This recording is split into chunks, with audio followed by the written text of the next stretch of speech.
Assalamualaikum students of class 8. Welcome to the lecture of SST. Students, in our class we started chapter number 5, that was industry, in which we learned that industry is divided into three parts.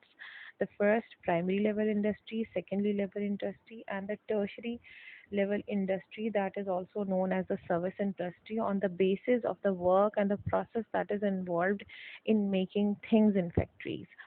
And we learn different things about the primary level industry, that how the raw material is obtained from mining, quarrying, drilling, oil and gas, and from forestry and fishing and agriculture, for the conversion of this raw material into finished products in the secondary industry.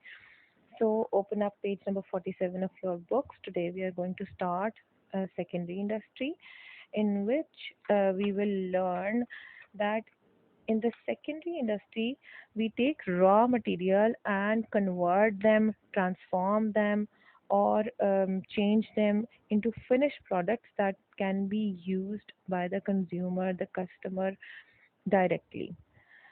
So let us start reading about the secondary industry. Secondary industry, this consists of turning raw material, whether from one's own country or imported, into finished products. Raw material हम अपने मुल्क में से भी ले सकते हैं और इम्पोर्ट भी कर सकते हैं. Almost everything we have to use apart from food is produced by secondary industry. अब ये food वाली जो कंटेंट है ये भी इस वक्त चेंज हो चुका है, बिकॉज फूड इंडस्ट्री भी सेकेंडरी इंडस्ट्री में इन्वॉल्व हो गई है. जैम्स, जेलीज और टिन्ड फूड, आपको इवन स्वीट कॉर्न्स और आपको हर तरह के फ्रूट्स आपको टिन फॉर्म में भी मिल जाते हैं, प्रिजर्व्ड फॉर्म में मिल जाते हैं. प्रोसेस्ड फूड की डिमांड बढ़ने के साथ साथ फूड इंडस्ट्री भी सेकेंडरी इंडस्ट्री में इन्वॉल्व होती जा रही है. Secondary industry could be a tiny workshop producing pottery और शूज़. एक छोटी सी कॉटेज इंडस्ट्री जो एक घर के कमरे में काम कर रही है, जिसके अंदर मिट्टी के आइटम्स और पॉटरीज बनाई जा रही हैं और शूज़ बनाए जा रहे हैं, उससे लेकर a gigantic automated factory turning out trucks, steel girders और टेक्स्ट बुक्स. किसी तरह की भी लेवल ऑफ इंडस्ट्री को आप सेकेंडरी इंडस्ट्री में इन्वॉल्व कर सकते हैं. अब हम इनकी स्टेजेस पढ़ेंगे from the early times till now. तो इसको 4 पार्ट्स में डिवाइड किया गया है. It's on your page number 48. कि किस तरह सेकेंडरी इंडस्ट्री को 4 पार्ट्स में डिवाइड किया था. Number 1 is, in the earlier times most goods were made by hand from start to finish by one person. ये हम बहुत अच्छी तरह से जानते हैं कि बाय हैंड जिस तरह शूज़, क्लोथ्स और डिफरेंट चीज़ें होती थी.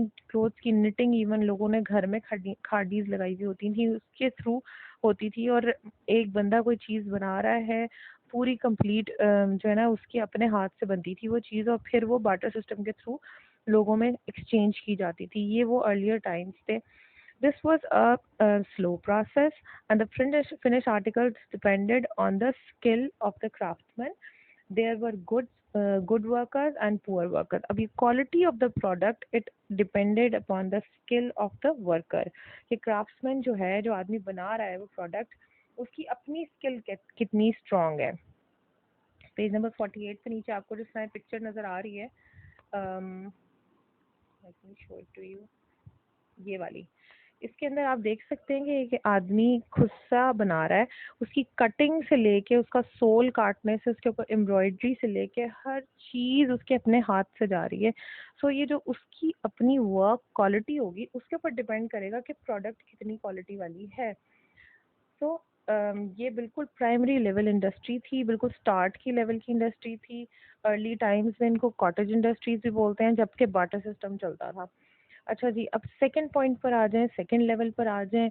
In the 19th century the steam engine became common as a source of energy. Ordinary workers could not afford these engines.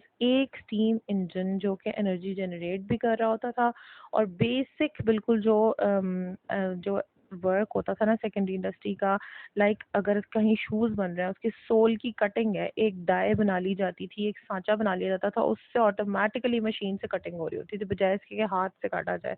तो एक प्रोसेस जो बेसिक लेवल प्रोसेस होता था ना वो इंजन्स के थ्रू परफॉर्म किया जाता था. So the rich men set up factories and the people had to go there to work.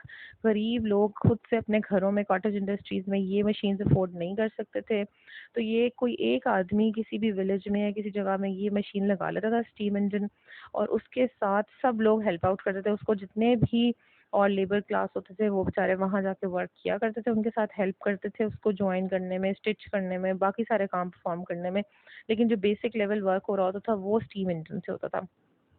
One worker with a steam engine powering the machine could produce 20 or 30 times as much as one manual worker. हाथ से किए हुए काम से 20-30 times quick और जल्दी और अच्छी क्वालिटी का काम होता था, because the actual work was done largely by the machine. The quality of the goods was much more even than the work done by hand.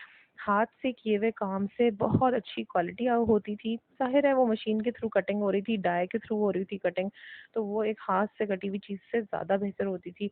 तो इस तरह जो शूज़ वगैरह की मैन्युफैक्चरिंग थी, जो basic level even sports goods की जो मैन्युफैक्चरिंग होती थी और बेसिक चीज़ें जो होती थी बाय हैंड होने के बजाय इसकी कटिंग वगैरह स्टीम इंजन से कर ली जाती थी। वो प्रोडक्शन की क्वालिटी भी बढ़ जाती थी और क्वांटिटी भी बढ़ जाती थी। अच्छा जी, then we move on to the next level of industry that was in the early 20s. It was realized that if each workman did just one operation in making something, say screwing just one part of the product, he could do it much faster than if he had a number of operations to do. इन्होंने realize किया, like आप ये अपना info box भी देखिए, American industrialist के बारे में जो है ये वाला on page number 48. The American industrial Henry Ford was the first person to develop the conveyor belt system. ये जो conveyor belt system का concept था ना, that came to the knowledge of industrialists in the 20th century. 20th century में आया था, जिसमें एक conveyor belt चल रही होती थी और उसके ऊपर different parts of जो है ना process of finishing the product चल रहे होते थे, और उसके लिए हर इंसान जो वहाँ पे खड़े हुए होते थे लोग, उनको एक एक प्रोसेस उसके ऊपर मशीन के ऊपर परफॉर्म करना होता था या उस प्रोडक्ट के ऊपर परफॉर्म करना होता था। इससे वो कन्वेयर बेल्ट मूव कंटिन्यूस चलती रहती थी, लोगों की स्पीड ऑटोमेटिकली उसके हिसाब से एडजस्ट हो जाती थी, और इसको असेंबली लाइन प्रोसेस भी कहते थे और इसको प्रोडक्शन लाइन प्रोसेस भी कहते थे। तो ये कन्वेयर बेल्ट के ऊपर चीज़ें मूव करें और हर शख्स जो है ना एक प्रोसेस परफॉर्म कर रहा हो उस चीज़ के ऊपर, तो इससे कहते हैं उसकी स्पीड, उसकी प्रोफेशनल स्किल इम्प्रूव हो जाती थी उस एक प्रोसेस के लिए, और वो ओवरऑल स्टार्ट से एंड तक नहीं प्रोडक्शन कर रहा होता था एक इंसान, वो सिर्फ एक पार्ट जो है ना उसमें ऐड कर रहा होता था प्रोडक्ट में। सो इससे भी काफ़ी फ़र्क पड़ा था प्रोडक्शन की क्वांटिटी पर, तादाद बहुत स्पीड से बढ़ जाती थी चीज़ों की। This resulted in the production line process in which each worker performed just one task as the work passed in front of him on moving conveyor belt. The output was now several hundred times quicker than by the single man working on his own. एक आदमी जो हर process का हर part अंजाम दे रहा है उससे ज़्यादा quick काम होने लगता था कन्वेयर बेल्ट सिस्टम पर। That was known as the assembly line process और the production line process. Okay जी, now come to the totally automated factories, जो आजकल डेवलप्ड कंट्रीज का तो पार्ट हो सकती हैं, लेकिन हमारे जैसी अंडर डेवलप्ड कंट्रीज में अभी तक ये वाला काम कम है, बहुत रेयर है। कैपिटल इन्वेस्टमेंट बहुत चाहिए होती है इसमें, बड़े स्केल की इंडस्ट्रीज होती हैं। सो हमारी जो पाकिस्तान की प्रोडक्शन सिस्टम है अभी तक वो ये वन ऑपरेशन सिस्टम पर या प्रोडक्शन लाइन प्रोसेस पर या असेंबली लाइन प्रोसेस पर ही है। अच्छी हमारी फैक्ट्रीज भी जैसे बाटा सर्विस टाइप के जो लेवल की होती है ना, इनमें भी अभी तक ये वाला प्रोसेस आ गया है, लेकिन बहुत छोटी फैक्ट्रीज में अभी भी कॉमन नहीं है पाकिस्तान में, because we come in the under developed countries और अभी डेवलपिंग स्टेज पर हैं, तो इतना ज़्यादा कैपिटल इन्वेस्टमेंट हम लोग पुट इन नहीं करते ज़्यादातर इन चीज़ों पर। Now come to the totally automated factories. Today automated factories still have production line, but instead of workers doing all the operations, these are done by more machines and robots. ज़्यादातर जो work और operations हैं वो machines और robots के ऊपर डाल दिए गए हैं। प्रोडक्शन भी इंक्रीज़ होती है, ज़ाहिर है इंसान 8 घंटे की ड्यूटी के बाद उसको ब्रेक भी चाहिए होती है, उसको लंच भी चाहिए होता है, उसको बीच में भी रेस्ट चाहिए होती है। कंटिन्यूअस कोई बहुत ही हेल्थ में एक्टिव इंसान होगा तो वो 8 आवर्स कंटिन्यूस वर्क कर सकेगा।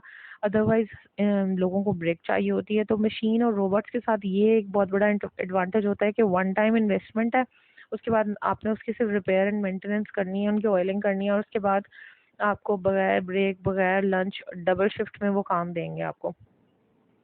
Often, a huge factory floor can be controlled by one or two men sitting at a desk and pressing switches to operate the electronic equipment that makes the goods. अब ये जो है ना काम ये बहुत डेवलप्ड कंट्रीज में हो रहा है, कार मैन्युफैक्चरिंग में हो रहा है, ट्रैक्टर मैन्युफैक्चरिंग में हो रहा है। जिस तरह आपके पेज नंबर 48 पर नीचे पिक्चर है, अब ये भी हमारी ऑटोमेटेड फैक्ट्री से बने हुए हैं, लेकिन ये टोटली ऑटोमेटेड नहीं है। पाकिस्तान में अभी फैक्ट्रीज यहाँ पे ट्रैक्टर्स की आपको जो पिक्चर नज़र आ रही है बिल्कुल एक जैसे सारा चीज़ें बनती हैं, और जो है ना इनकी क्वालिटी भी बहुत हाई होती है रोबोट और मशीन मेड प्रोडक्ट्स की। Okay, girls and boys, so this is the end of our lecture. Your home assignment is to learn the objectives of these 2 pages of the secondary industry, and we will continue with this chapter in the next lecture. Okay, Allah Hafiz.